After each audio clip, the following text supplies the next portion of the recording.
প্রথম হচ্ছে ময়দার ভিতরে ঘি দিয়ে ঠিক এমন করে মাখিয়ে নিতে হবে। ওকে, প্রথম হচ্ছে ময়দার ভিতরে ঘি দিয়ে ঠিক এমন করে মাখিয়ে নিতে হবে। তারপরে হচ্ছে এর ভিতরে পানি দিয়ে টাইট করে মাখিয়ে নিতে হবে।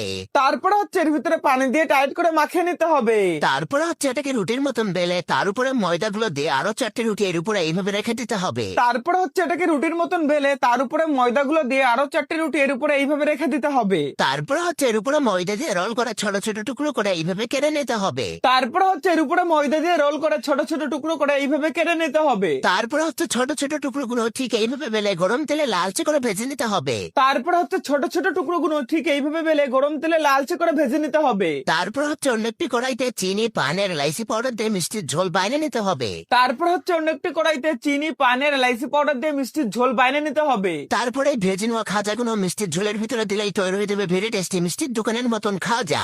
তারপরে এই ভেজে নেওয়া খাজাগুলো মিষ্টির ঝোলের ভিতরে দিলেই তৈরি হয়ে যাবে ভেরি টেস্টি মিষ্টির দোকানের মতন খাজা। আর এটা সত্যি একেবারে দোকানের মতনই লাগছিল, তোমরা একবার বাড়িতে ট্রাই করে দেখতে পারো।